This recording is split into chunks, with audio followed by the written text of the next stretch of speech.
What's up, everyone? Welcome to the real world, and I am your host, Daryl Terrell. And today we have a Houston, Texas native, but now resides in Oklahoma City, the 2004 NPC Nationals IFBB Women's Champion. Welcome, Gina Davis. Thank you. I'm excited to be here. This Yes. is going to be fun. Yes. How are you doing today? I'm good, I guess. A little late here because I got pulled over. True to form, but thank goodness I got out of it with a warning. I don't know how, but thank you. Yes. God is I'm good. Yes. So let's dig a little bit deeper in here. I'm glad that you're here. I've had so many people contacting me ready to hear this episode with you. So let's dig deep into this. My first question for you is, when you were growing up, what was your first job? First job? Well, I was raised in the country, so it's a lot of work out there. However, as far as my first paying job with paying taxes and so forth, I was a dental assistant for quite a while. Yeah, so that's why whenever people find that out, they're like, okay, that explains why you have something in your teeth, or I'm always looking at people's teeth. But yeah, dental assistant. Dental assistant. Okay, my next question for you is, have you ever been married? Yes, one time. It was it lasted for about 3 years, but he's a chiropractor in Houston, and actually a fellow national level bodybuilder at that time. And he was my first coach. Very knowledgeable. He's very functional medicine in addition to chiropractic, and extremely knowledgeable with nutrition, and was very helpful in getting me, my foundation going onward. Nice. Ended friendly, great guy, just separated, just parted ways. So yeah, but it's all good. Still my friend. So was he part of that reign when you were getting ready around 22 when you first started competing? Was he during He that? actually, he helped me. I was getting ready for my first show with a nutritionist in Houston, Keith Klein, and all natural bodybuilder. And I went to him, and he helped me with my nutrition, and it was extremely during that time I knew just enough, but I needed guidance as far as how to get the body ready for shows. So he was extremely good and very detailed, which I appreciate, and his wife at the time was a choreographer, so it was kind of like a one-stop shop. I went in there and he handled my nutrition and she handled my posing and routine work. And so Keith was there, and then got ready for my first show. And as far as supplementation during that time, I tell people this and they're like, what? And I don't even know if people remember those little yellow kiosks in the middle of parking lots. They were Metabolife. If anybody remembers that, that's what I prepped with in 1999. And anyway, so on from there, Kevin and I started talking and started dating, and I realized just how smart he was. It's just kind of like minds. And then he started guiding me, and I think that was 2000 to 2003. Yeah. Okay, my next question for you is, when you won your pro card, how did that change your life? These are good questions. I would say, as far as if you're talking profession or I don't know. I think as far as internally, I'm trying to cover both of these. Internally, emotionally, passion-wise, all of that, I was actualized at that moment. I was like, hell yeah, I'm a pro bodybuilder. And what I deemed at that time to be the highest level in female fitness and physique realm, female bodybuilding was it. It was the pinnacle for me. It was the hardest to attain, and challenged you the most in terms of training and extremism when it came to that. So I felt actualized, and I was very proud. And then as far as monetarily or with my career, it didn't change that much. I mean, as an amateur, I was cooking with gas pretty good. And then whenever I became a pro, I can't say that I skipped a beat. I would say that, people may have been impressed with that new title, but when they knew me and whenever I would work with them, they knew I was the same person all the way through. I just happened to have this, card now. Right. So I can't say it changed that much professionally, but internally, emotionally, and for myself personally, yeah, it changed quite a bit. It was just an actualized moment, proud, and achieved, I guess.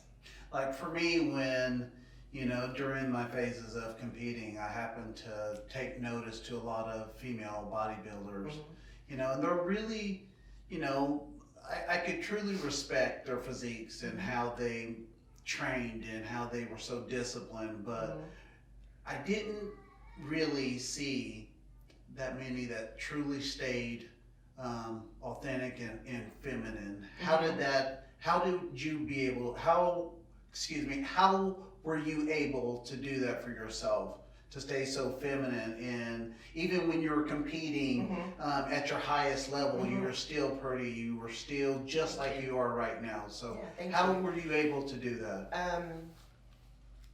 I think that's good. I think that whenever I started on this, I had the right role models, so to speak, and people that I looked up to, females, like Corey Everson, and there was a girl in our gym that I looked at, I was like, okay, she's legit.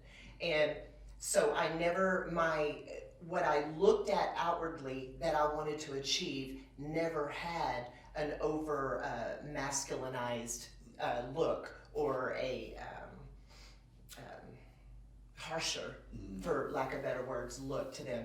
They had a pretty flow, and so whenever I did get further on into my bodybuilding career and training, whenever things were posed to me as, hey, you might want to take this or that or what have you, which is performance enhancing drugs for everyone, I certainly did my due diligence and researched these things, and I absolutely would shut down things that I knew would compromise my femininity to that degree.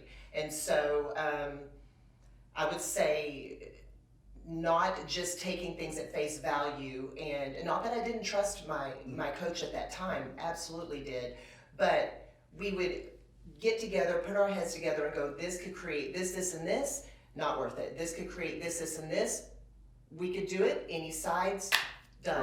Right. So it was just being smart about it, researching, being my own advocate for what I wanted, and having a like-minded coach that was amenable to me bringing those to the table, and absolutely not just saying, oh, it's absolutely not going to happen unless you do this. And so therefore the presentation, what I created on stage, I tell people a lot of the time that, and whenever I would be in a rear double bicep, I would say just envision my top off. Right. Okay? Think of those bottoms being male trunks or what have you, or posing trunks.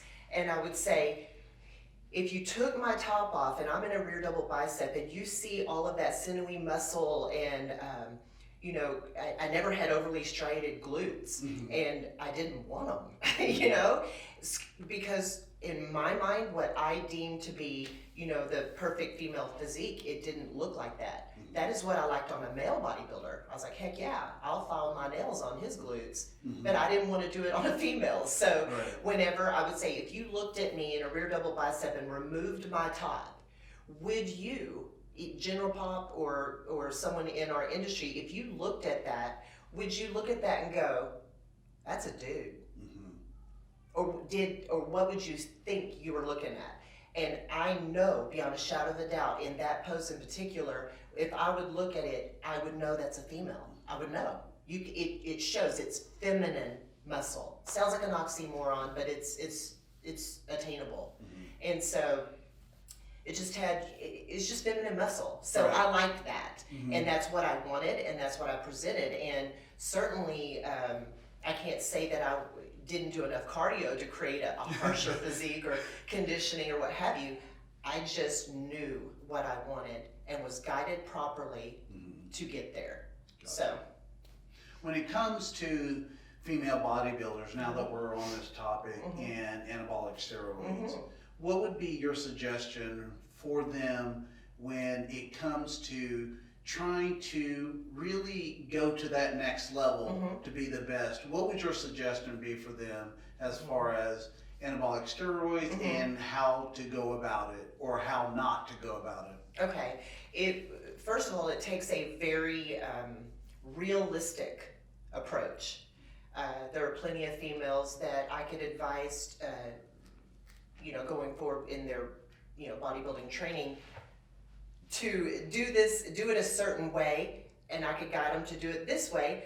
But ultimately, let's take a real hard look at your physique. Do you have the potential to even go there? What are your genetics? Are you a hard gainer? Are you fast metabolism? There's so many facets of things that will let you know what that athlete may or may not need. And if someone just, let's say, just has a physique that you just know, even with anabolics on board, I hate to say this, but if you start with a shit body and you give it drugs, you're just gonna have a harder, bigger shit body. You know what I mean? And so with that, I hate to be harsh like that, but it's true. And we say we're gonna be real and raw today. Yeah, I want you to be real. So with that said, I think that they need to know if they have a shit body or not. I mean, their coach doesn't look at them and go, listen, and be that mean, but they need to have a realistic approach to where they're going. And so, I think, let's say they have potential to be a pro female bodybuilder or physique or what have you.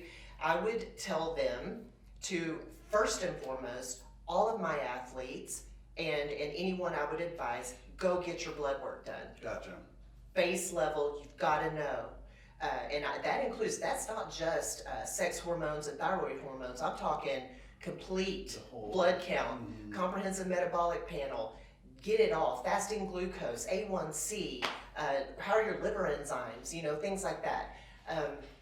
They need to have a base level knowledge of what is going on internally. Okay? And then, and certainly females need to know where their hormones are. And so with that said, I would say first things first, blood work. Get that back. Sit down with them and go over it. Tell them the risk and the benefits. And I do believe in anabolic steroids, as with aspirin. There's use and there's abuse.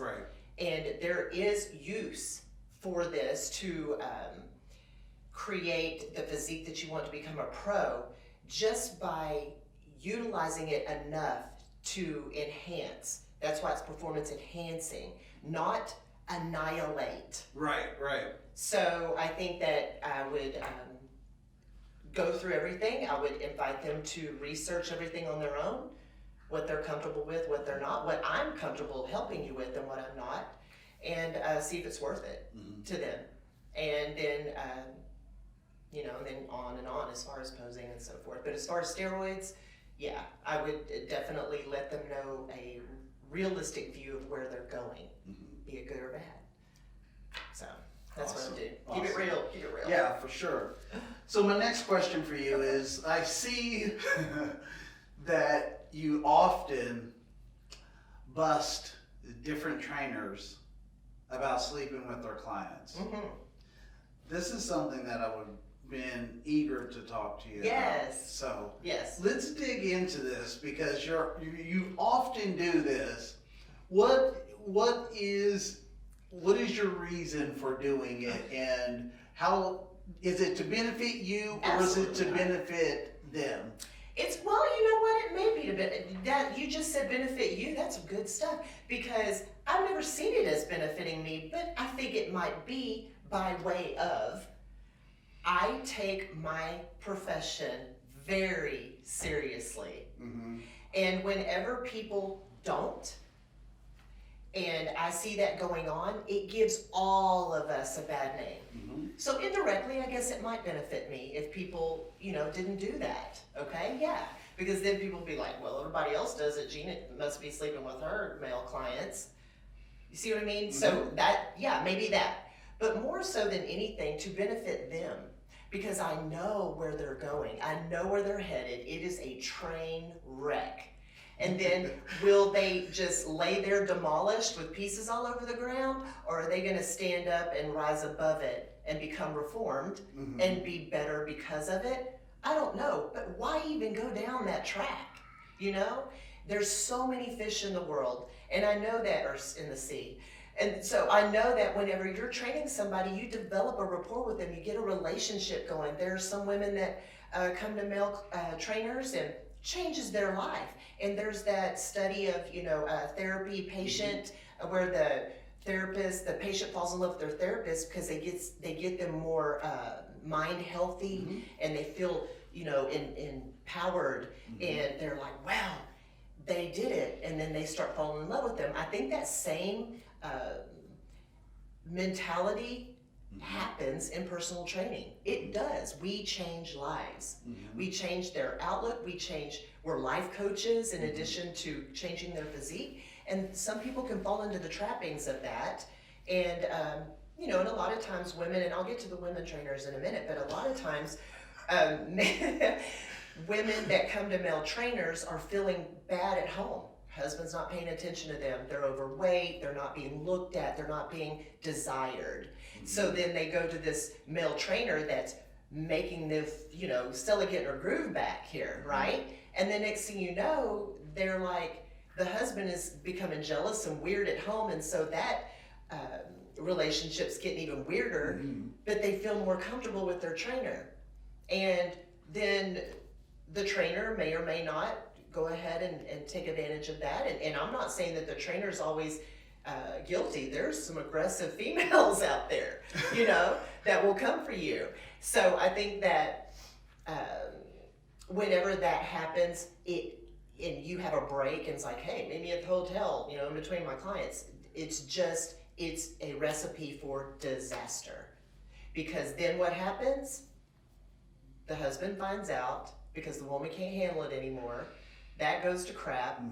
She's vying for this person, and the trainer's like, well, wait, no, not going to go there with you. And then you're left with a more defeated female than where she originated. So I think, and then a bad reputation for the trainer that they have to work years to get back.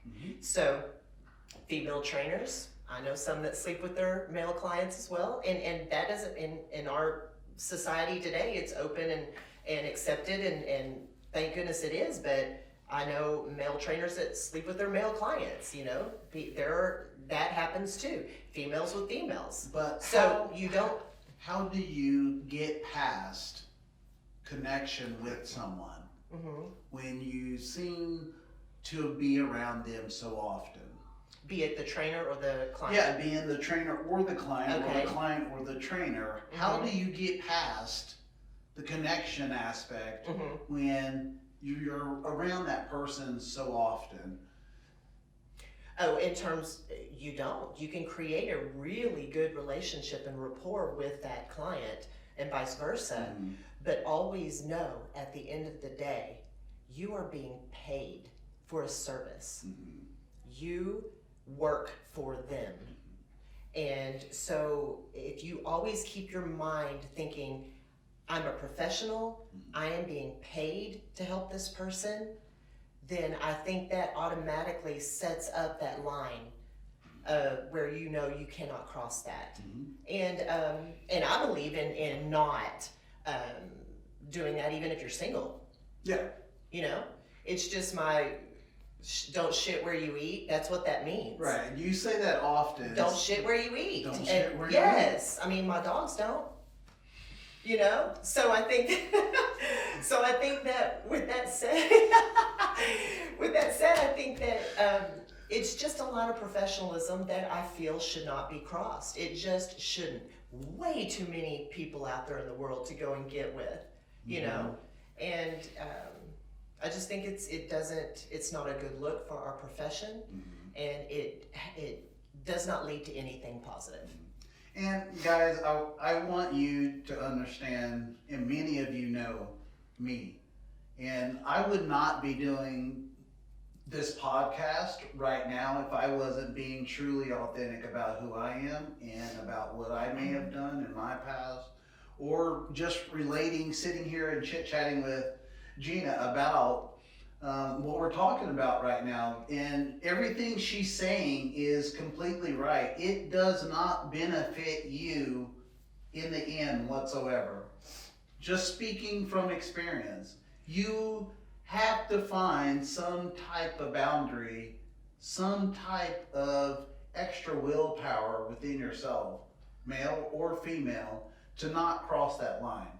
Because in the end, when someone's hurt, when someone's broken from that situation, there's going to be some backlash of some sort. And that's where she comes in to saying that your credibility, your character, everything that goes in line with who you are as a person starts to become damaged. So don't be who I was. Don't be that guy or that female that does that. It doesn't help increase or make your business any better whatsoever. Yeah, I appreciate you saying that. That's good. Courageous. I'm proud of you for that. Courageous? Courageous to say that. Because saying don't be who you were, and here's the thing, a lot of people need to think, and I'm sure they already think it, personal trainers, they're fit, or they should be. They're fit. They look good. And people that come to personal trainers, we're seen as attractive, I would say, fit, virile, things like that. So you can be a target, and it can be very tempting, and so even more willpower. I mean, I think if anything, we as trainers personify and exude this I guess an energy of strength and dedication, discipline. Why can't it be all pervasive and run across the line to character, strength of will, and being able to be disciplined enough to not take that easy bait? Well, and just like you're saying, once someone that should not be in your space taking your energy, that's when it starts taking and affecting you. Correct. They're steadily getting more self-esteem, getting more courageous, being able to have and speak out more about whatever they may be doing. And so it's not going to help anybody that is in that situation. Right. We already have it. We already have that confidence and self-esteem, or we should, like I say, but why should we be or have them be parasitic to that? Right. We already have it. So we don't need to be with them intimately to gain more of it. And they may, or feel like they may, to get some of that to them, but ultimately it's our decision. We're the professional. We draw the line. Yeah. One of the most powerful things you said to me was... I always cringe when people say, when you said this to me, I'm like, what did I say? Yeah. Damn it. One of the things that you said to me that really stuck out in my mind was, Daryl, you are, in a way, I guess, giving people... Relevancy. I remember that. Yeah. Speak about that. I think that, and this may come across a bit arrogant, but I feel that there are certain people in our society, especially in our industry, that have a reputation and a persona that they exemplify, and you have always walked in bodybuilding as a lion. You've been there, done that, competed with the best. And I feel an unsung pro. So I think that you are what I would say in our world, in the microcosm of our industry, you're a celebrity, so to speak. Your name is known, and so there are some that whenever you do that, and you're respected because of that. So whenever something like that occurs, and let's say that a female that you were to get personal with, they would be able to walk around and say, I got with Daryl. You know, it's almost that's why I use the term parasitic. It's you make someone whose intentions were bad ultimately relevant, and I don't think bad people should be relevant. I like that. That's what I think about that. But, and on to the next now question. to the next one. What are you curious about right now? Just sitting here, what are you curious about? What's on your mind that you're curious about? To be honest, where you're going to go with your career with this.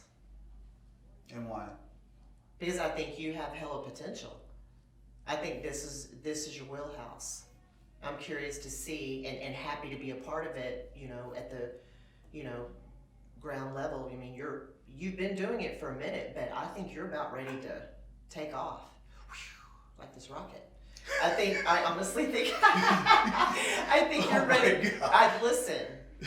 I think you're ready to go, and I'm curious. I want to know. I'm always tell people I can see people's future, not in a psychic sense, but you just know they have that thing that you know they're going to go there, and you have that thing, and I'm curious to see where all this goes for you. I'm curious. Yeah, I want it to be successful because you're good at it. I appreciate that. When are you happiest? Oh, when I'm in the country with my dogs and my guy. Yeah, just chilling, mindless, fishing, doing country girl stuff. I like that. That's my thing. Loving all my dogs. Oh, with my family. Okay, got I love my family. I mean, if my family lived here, that would be amazing. Dogs, family, guy, country. That's it. Awesome. My next one for you is, what advice would you give someone who is wanting to compete? Male or female? Male or female? Really do some soul searching and find out if you really have that internal strength to make it. And if, I would say, if you have any dysfunctions, disorders, anything that can derail you, be ready for them to reveal themselves in a prep. And so you have to know you have the strength and fortitude to overcome it. So I see far too many people succumbing to it and maybe having a small issue or a small dysfunction or disorder, and then whenever they go through a competition, it is full blown, has been exacerbated to the highest level. Right. And then they come out of it less and feeling less than what they should. And ultimately, when you compete, it's all about feeling better, greater, larger, more actualized. So do some soul searching first. Then, you know, as far as the ancillary, find a good coach, a reputable one, look at their track record. Don't look at Instagram. Instagram isn't real, people. It's not. Don't look at Instagram as your litmus test and to see, okay, that's who I want to be, that's who I want to have coach me. It's not real. So. Speaking of that, nowadays, as big as Instagram and social media has gotten, why do you think so many people are going towards online coaches, and why do you also think so many people that are using online coaches have such a bad experience? I feel that, man, there's so many things I could say about that, because I feel, this is where it's going to get bad. I feel that this generation in particular, the millennials, everybody knows I love them, A lot of people don't want to work hard right now. And so if they have an online coach, they know their coach can't monitor them all the time. The bravest person in the gym, in my gym in particular, is the person that's hired me to train them. Because they know I'm watching at all times. And don't think that I won't review tapes to see if you were leaning on the step mill. I watch you. And not a lot of people want to be watched. They want to, do shortcuts and cheat and not get that last rep in, So I think that has something to do with it. Not a lot of people want to work hard anymore. Mm-hmm. And an online coach can't be, omnipresent and watch their prep. I think also the glam and the mystique and maybe the, you Insta famous, mm-hmm. They want to attach themselves to names that are. And so maybe they seek out and, outsource to an online coach because that online coach has a really great Instagram presence. Mm-hmm. Not saying they're good or bad coaches. They could be amazing. But they want to attach themselves to that and hashtag that name, be in that group. So I think that has something to do with it. I would say that would be it, really, to attach themselves to something that they think is real and amazing and will catapult them into stardom, on the stage and social media. Why do you think when people first start competing in the NPC that if they happen to do well at their first show, why do you think so many people skip the journey and immediately think that becoming a pro is just around the corner?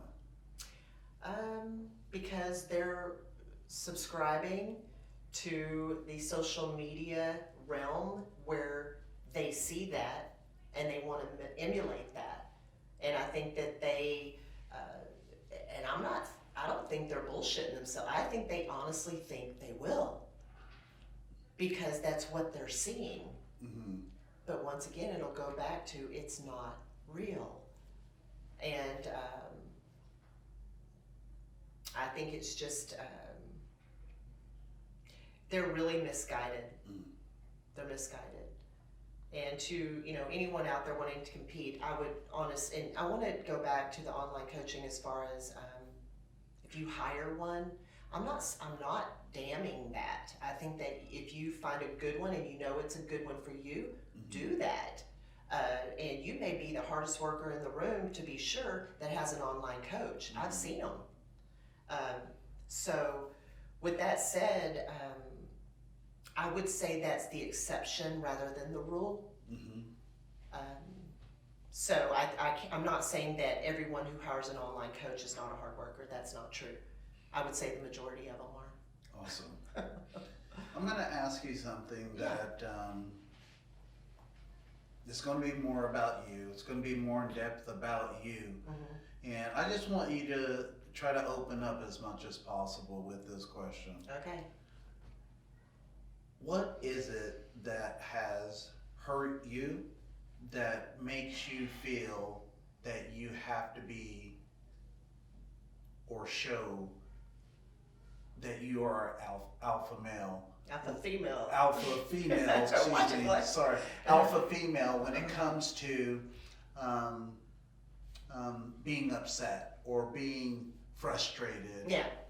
What is it? Oh. Where does that stem from? I think I know where you're going with that because we've had these talks. I feel that full transparency here, I do believe that anger is a byproduct of hurt, deep hurt. And in my life, I will tell anyone that's close to me, that I have a daily struggle with two things. One is grief over the loss of my parents and especially my mom. It's very close to her. And anger. I have a really bad temper.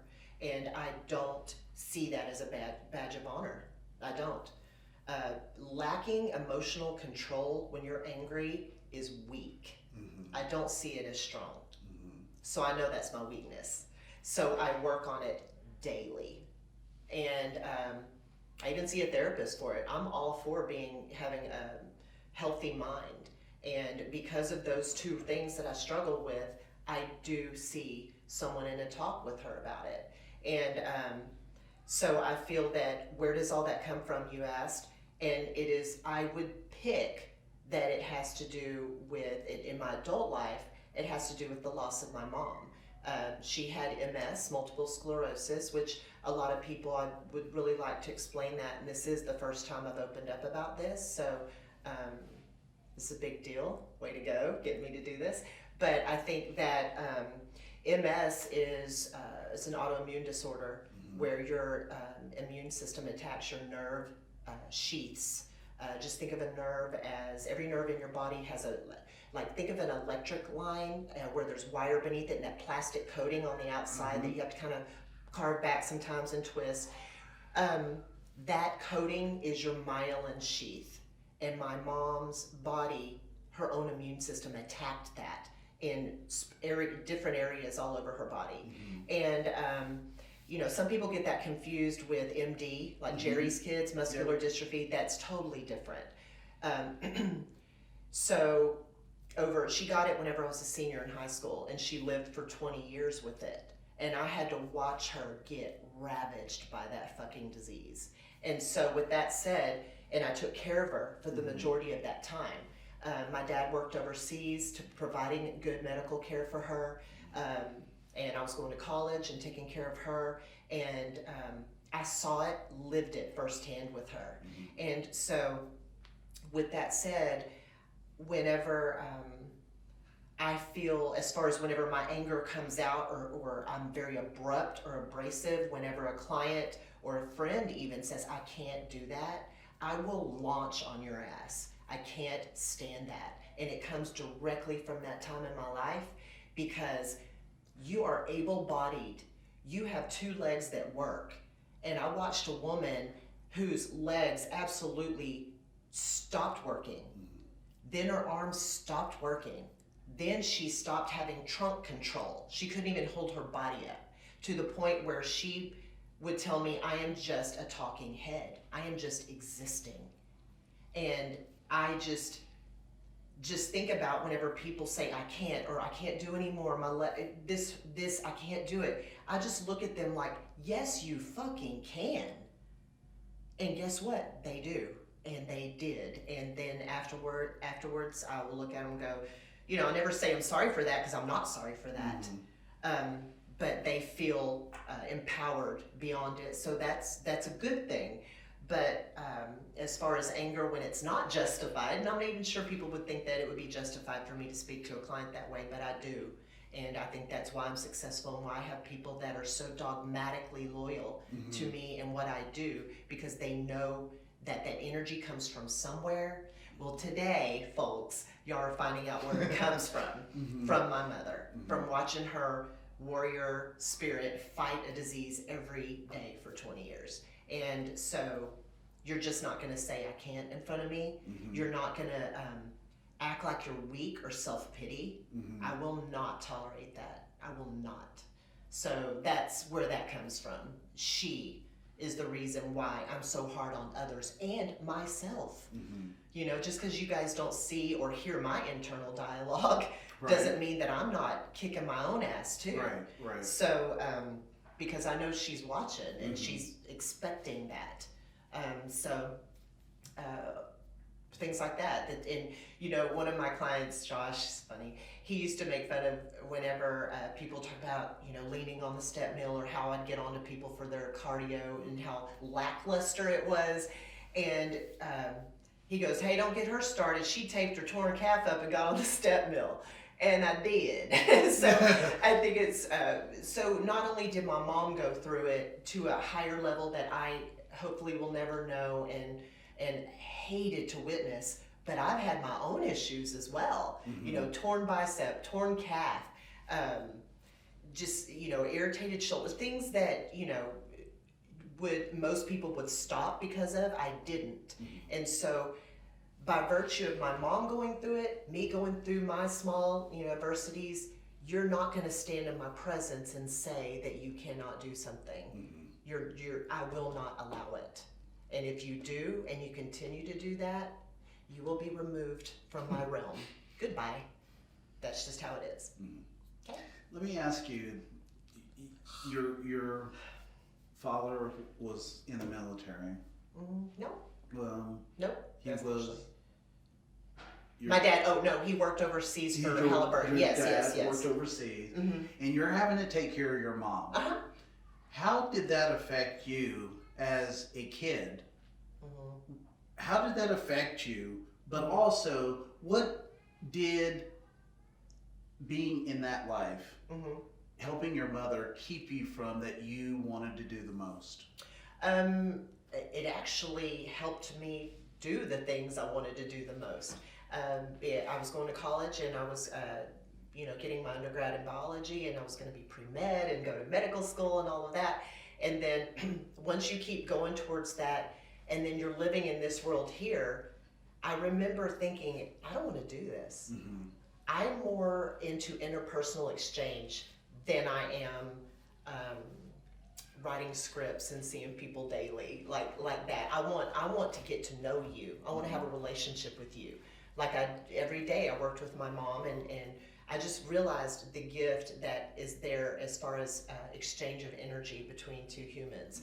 And I don't think you can get that in a doctor's office or sports medicine, which is what I was gearing for. And as far as being there and taking care of her, it happened, she was diagnosed when I was 17. So I was still a kid, but I was kind of an adult. I was an adult. So I just took it on as something that I needed to do. And, my dad loved my mom very much, and he would come home on R&R, and his job was to assist the military overseas in war-torn countries. Like he was in Iraq and Kosovo and Bosnia and all these places. And so he would be there doing what he could to provide for a very expensive illness. She needed a lot of care and medical care. So I absolutely took it on as something that I needed to do. She wasn't going to go in a home, or she wasn't going to go into a facility. I'm going to take care of her. And so I did that, and I wouldn't have wanted it any other way. And if anything, she championed my cause to be a pro bodybuilder. And actually she was there. She was still alive whenever I turned pro. And she had this really cool scooter, because her hands still worked a little bit then, but she had this little wheelchair scooter. That thing would fucking fly. And she had a license plate on the back. Her name was Barbara Joe. She country too. And Barbara, and she would just, Texas license plate, and she would just zip all over the place. And I remember I was backstage, and I peeked out to see where she was. And of course, she was right front and center. She was up at the front of the stage, and dare somebody tell her to move, right? She'll run over your foot. And she was, I remember looking out there going, oh, my mom is right there. And so I came out, and I did my thing, and I was looking at all y'all, and I looked down at her, and I'll never forget this voice. And because keep in mind, make no mistake, that although she was disabled, her mouth was mighty, and her spirit was omni. She was there.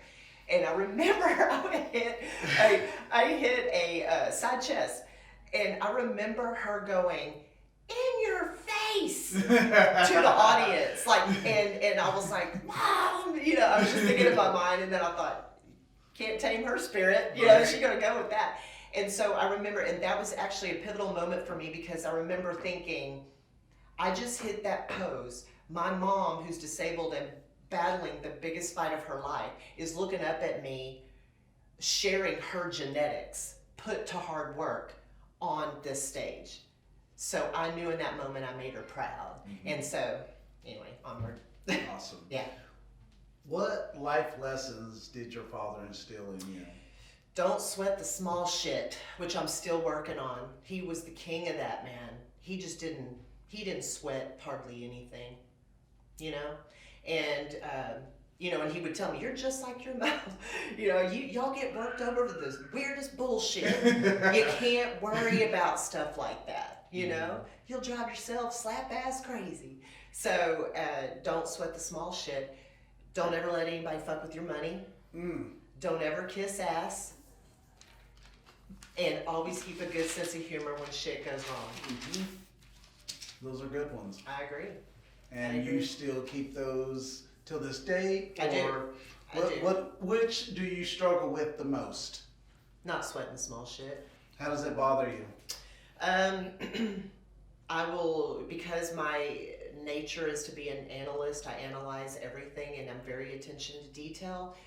The slightest little thing and I'll be like, instead of just going, oh, that's a bunch of crap, or what was that, onward, I'm like, I take all of its inventory. I'm like, oh, this little microscopic thing, why did that happen? Who did that? And what person created that? And what happened? It's craziness. And I try so hard. But whenever I back off of being that way, I feel like I don't care enough.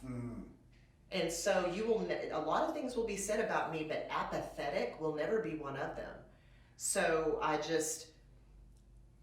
trying to find that balance of letting you know I give a damn, but not enough to absolutely take your inventory every time, you know? And one thing I did want to talk about, if we still have time, is, you know, I picked February 13th with you because Valentine's Day is tomorrow, and you better get your honey something good. But I feel that, you know, earlier you said an alpha female. People, you know, just, it's like guru and alpha and things like that. If you have to say it, you're not it. And I can't say, I don't say I'm an alpha female, but I damn sure am. You know what I mean? But with that said, it's just something you are, not a title you give yourself. It's just something internally that you are. And I remember in my baby book, my mom said that I was a pool monitor. I had a little tricycle. And I'd go around the pool. So we lived in an apartment at that time. I'd go around the pool and I would be, stop, don't run. You know, I was just like bossy britches from birth. And, you know, another saying that if I ever find this baby book, I'm going to get it tattooed. And she said, Gina's first full sentence was, you better not tell me no. Or don't tell me no, in particular. And so I've been bossy. I've been confident. She instilled really great self-esteem in me. I can do anything. I feel that dating, marrying, cohabitating a fellow alpha, so to speak, is attainable. It can happen. And once again, I'm going to reference my dogs, because everybody, if you know me, you know Roman and Athena. Roman, they're both Rottweilers. Roman's the male, Athena's the female. Obviously, she's a little bit younger. And Roman is the biggest lover on the planet. Athena is a 5-star bitch. She runs around, she just runs it. She checks him all the time. She uses her leverage and pushes him. When I'm loving on him, she gets right in between. She is alpha, okay?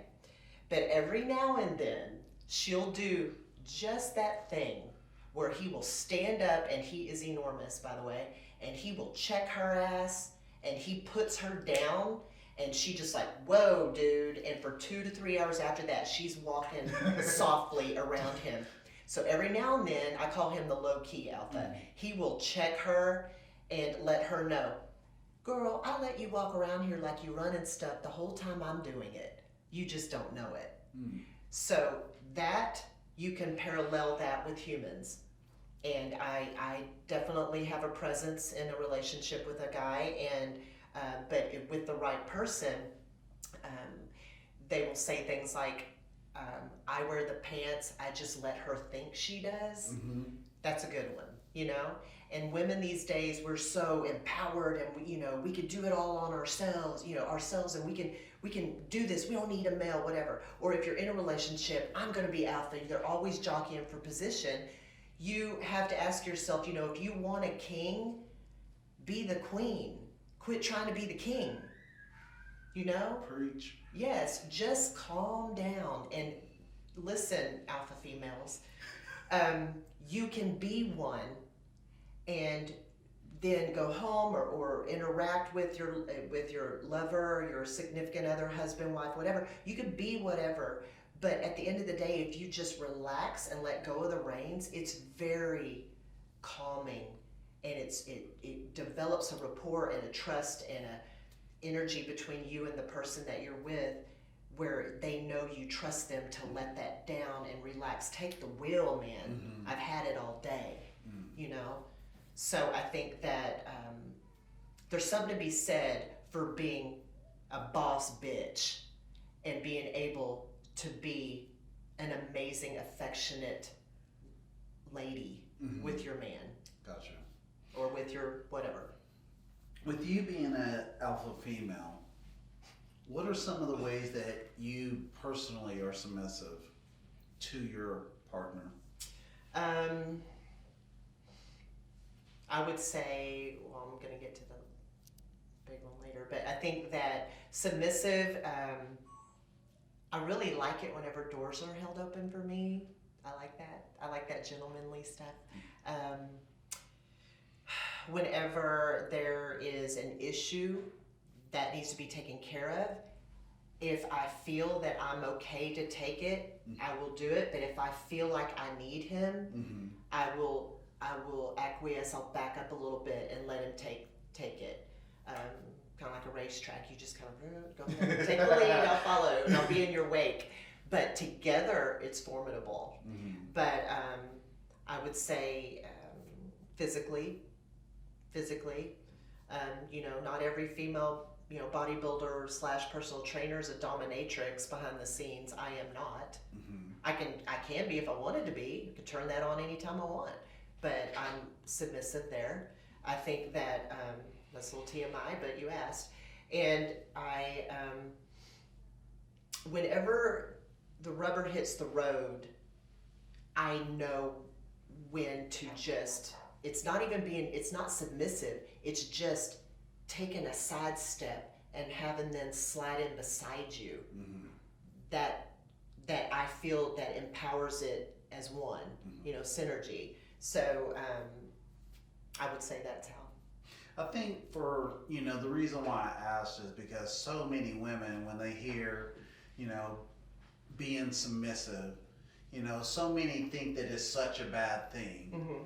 Do you think it's a bad thing? And if you don't, what ways? Okay. I don't, and I think another, a better word maybe for that would be subservient. And even, oh God, and then there's servant in there, people trip. But Much. yeah.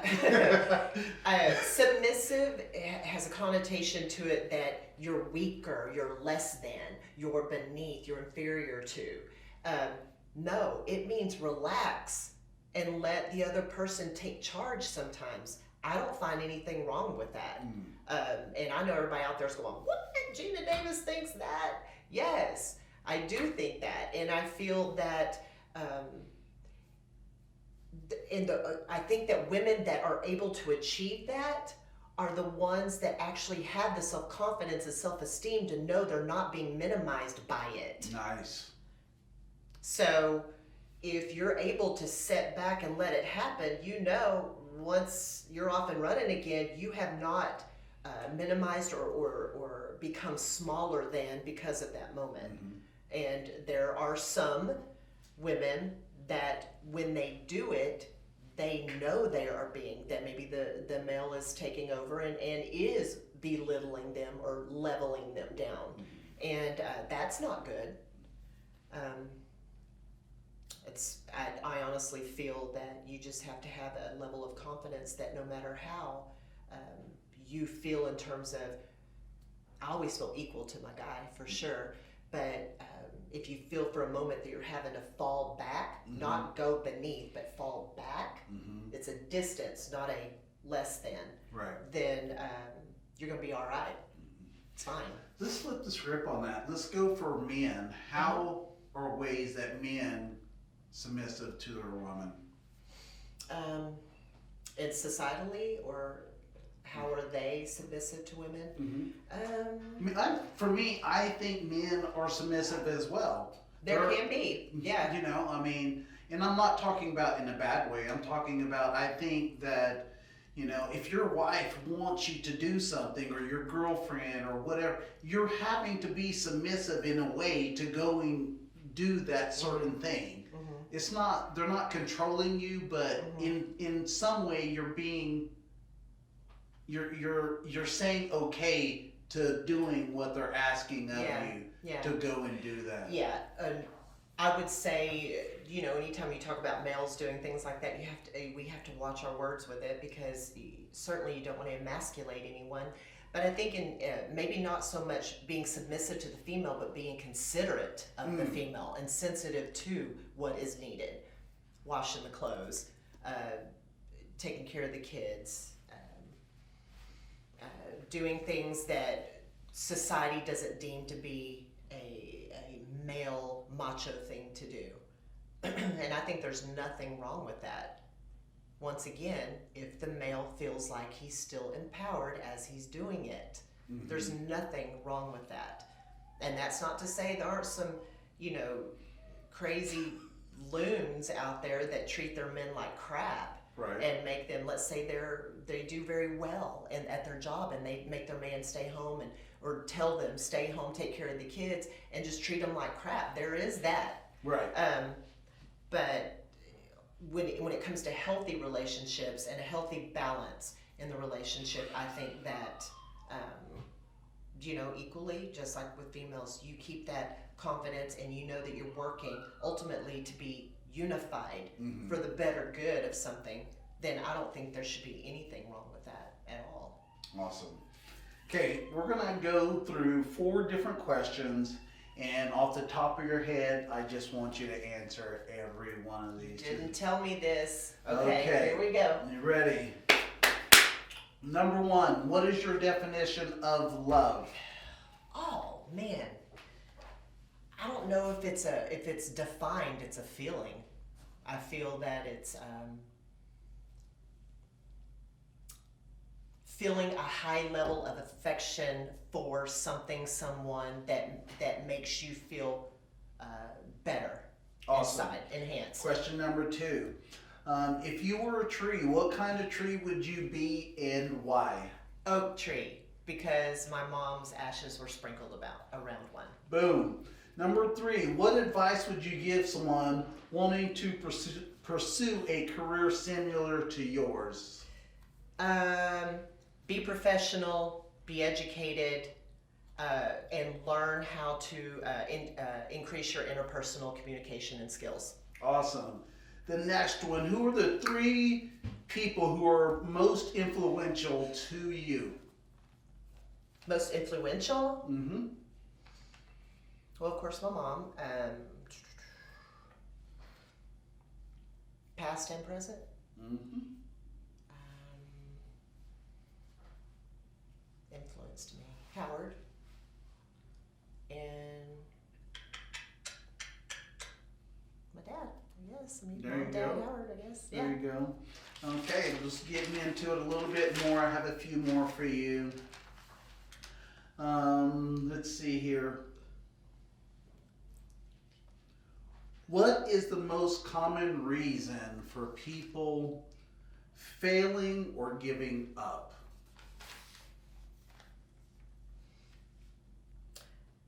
Lack of self-confidence. Feeling like they can't do it. They don't know that they can. Self-confidence or just downright freaking laziness. Or both. Or both. Okay, what is something that you have failed at? Oh, God. Biting my tongue.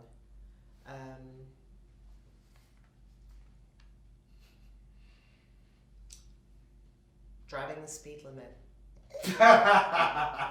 Right? I don't know. I never really, I don't consider things failures. I consider them lessons. And why? Because whenever you quote unquote fail at something, I personally rise up and do better, so I try not to do it again. So it's a lesson learned.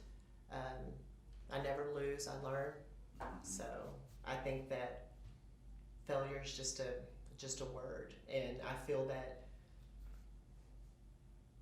if you see it as a learning experience and overcome it, you didn't ultimately fail.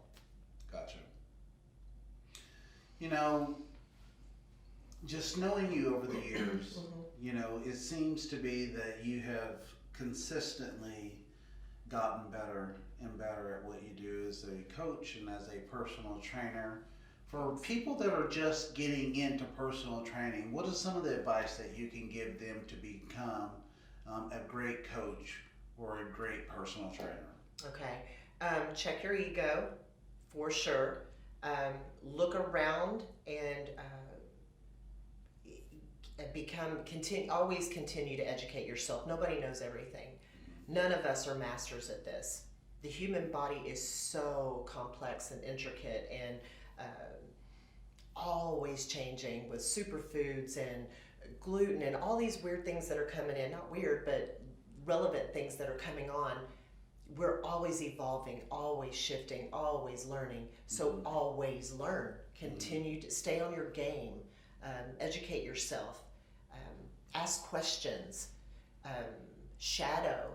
Become an intern under a trainer that you respect. That's a good one. Yes, shadow them. Watch nuances. Watch nuances in interpersonal reactions and interactions with trainers and their clients, and learn what you like about it, and then watch things you don't like. So don't emulate things you don't like. And I feel that just stay educated, stay open, keep your ego in check, and certainly this is big. A lot of people don't realize this, but it is your gift of gab, your ability to retain and talk about. Just always be open to new things. Don't reinvent the wheel. So many times we see people standing on their head in a Bosu and throwing a brick at a wall or whatever they're doing in there, ending up in the ER. Don't reinvent the wheel, but you can put different spokes on it every now and then. You know, you be open to that, because I'm old school as they come. And I used to think bands and balls and chains were stupid. Well, I've evolved. Okay, I'll throw a band in there and kick your ass for that too. So just be open and check your ego and always stay educated. What are some of the things that make you mad about people? As far as our industry, I do not like lazy training. I think that people are paying you for a service. And you know, my motto, everybody knows my motto is always be the coach or the trainer you would hire. Would you be okay with your coach doing what you're doing to this client? Using your phone while you're training them, not watching their form, having way too many people in a group and you're not watching that person over there, absolutely throwing a disc, you know? Just things like that. That unnerves the crap out of me. Also, people thinking that personal training isn't a real profession. Just because we wear Lululemon and Nike or whatever to the gym and we look like we're having a good time, which we are because we chose a profession that enhances us and is our passion, right, and we feel good doing it, doesn't mean that we're not getting paid jack. We're getting paid some money there. We're professionals and we have to pay for our health insurance, our vacation. We don't have sick time. This is a profession if done right. So don't think it's no joke. And so people that say, I think I'm going to take up personal training part-time to get some money in the bank. Okay. You know, I'm sure someone will hire you. Well, there's a lot of people that do that. Yeah, but that don't go and do their work. They just have been trained maybe a year by another trainer and they get in there and think they can do what we do. And they can, but I just don't like it whenever it's diluted to the point where there's no quality, you know? So I feel that my profession, what I do, is it's a professional career. But how do how do new people that are coming into personal training know this? I mean, the books doesn't tell you this. You just get informed on what to do, what muscles work, how to control it, etc. How do you teach people to not do certain things if they weren't taught to do it, and then all of a sudden now they have a person in their hands that they're, helping. So and possibly hurting. I feel that there's some you can't help, that we all kind of stay in our own bubble. We take our client by the hand and they're paying us for that time, and we kind of guide them through the gym and navigate through their workout and what have you. And every now and then, that's why people are like, let's say if someone says, whoa, did you see that person training blah, blah, blah? I go, no, I didn't. I have just blinders on. I'm not paying attention to that. But if, like, let's say a client has to skip or whatever, and I'm sitting over on my box and I'm either doing paparazzi on all of you guys, that's whenever I'll take the time to actually look around. Or whenever I'm working out myself at night, I have my headphones on, and I always tell people, when I have my headphones on, please don't talk to me. This is my time. I got to get done. I got an hour drive home to my dogs. Give me my time. But I'm also having a real good time watching everybody. It's like they're all in my own little TV show. I'm like, wow, look at that person. And, even though, in between, sets. But it's funny, that's whenever I'll notice some weird stuff too. But, I mean, far be it for me. I'm not going to come up to you and go, hey, dumbass, stop doing that. You didn't hire me to help you, in terms of the trainer. I feel that's why you and I have discussed I'd like to have a trainer symposium. Really would. Where we get together and, I mean, you could go learn, origins and insertions and biomechanics from whatever certification you deem the best, but the nuances therein, you need to learn from somebody that's been in it a long time that does it what you seem to be right. And I'm not saying I do everything right. I cuss. I shouldn't be cussing. Sometimes I'm running right on that time, right on that time. Where there are people, it's like, if you're on time, you're late. Well, I must be late because I'm on time. And so with that said, that's not perfect. So I don't think I do things perfectly, but I damn sure try to do them as right as I can and provide the best service I can for that person, because that's what I would want from Gina. So a trainer symposium, and to have someone like yourself be in there as well to talk on things that you're an expert on and what you've lived through and what all of these things, I think it's needed. I don't think we have enough of that, where we talk about gym etiquette and spatial awareness. And not a lot of people, everybody thinks it's always give them a weight, move it through space, okay, caloric restriction, go run your ass on a treadmill, go team, all right, as far as being a personal trainer. But whenever I say the gift of gab and learning to communicate and vibe and create relationships so that you're trusted, so they can tell you when they had that cheat, or they can tell you that they didn't do this or that, or they can tell you that maybe there's something really bad going on in their life that you have to alter their workout to accommodate. That doesn't come with just, here, lift that. You have to create a relationship with someone and learn how to speak to them. Right. And things like that need to be discussed. I don't think that it's talked about enough.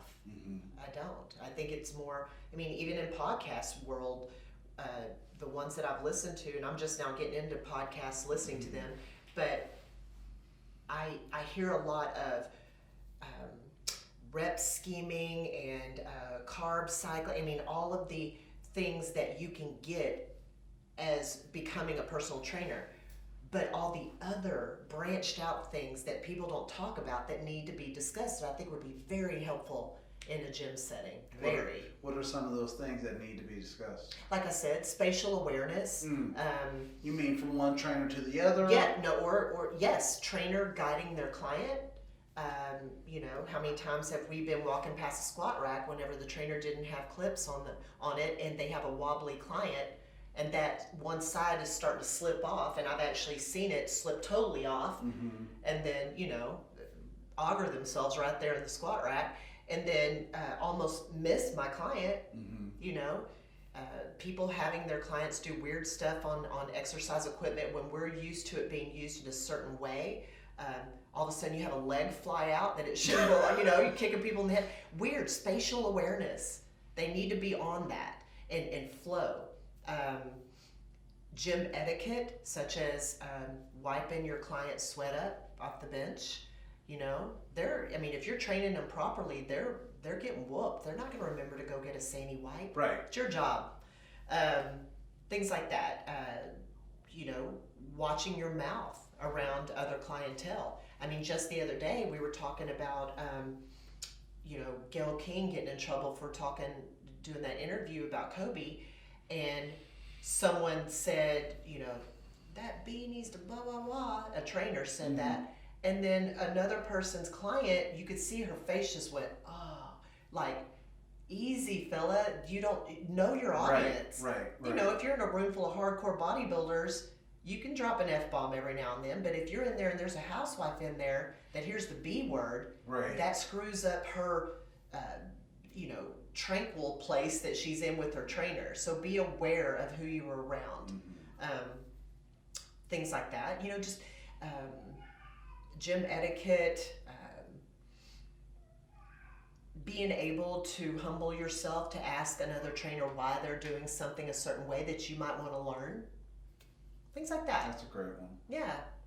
There's some things I see you and Jamie doing that I'm like, what the hell is that? And then I'll come in, I'll watch. A lot of times I'm not going to interrupt you, but I'll watch, and I think I'm smart enough to figure out what the hell you're doing, and I might do it myself. And if I try it and it doesn't work out, I'll come to you and go, how did you get that little thing, what you just did there?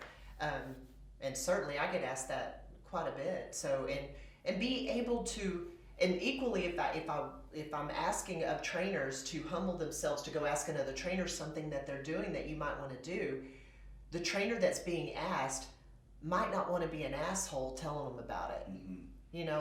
Like you don't know, everybody knows it. Or, don't give attitude. Always be, and 4-star's amazing for that.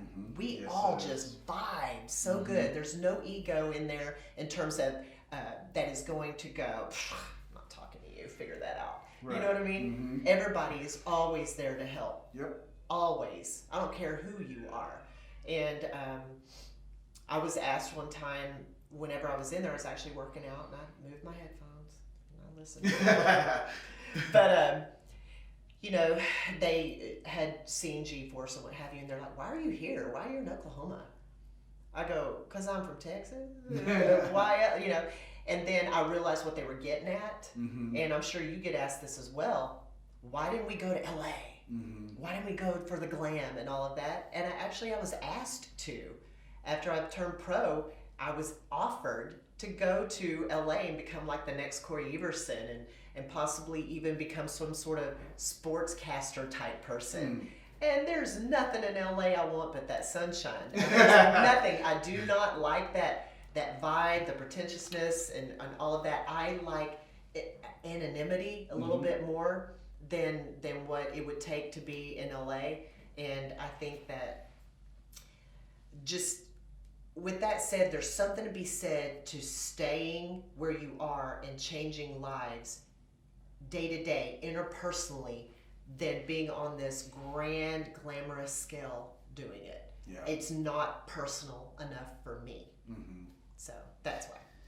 Before we go, what is something that you can say to our audience that's inspirational that may help them get past any difficulties in their life and that will also help them stay on course for pursuing their goals and dreams? Always know that your mind is a very powerful thing. So whenever you feel like your body will continue to go, keep going.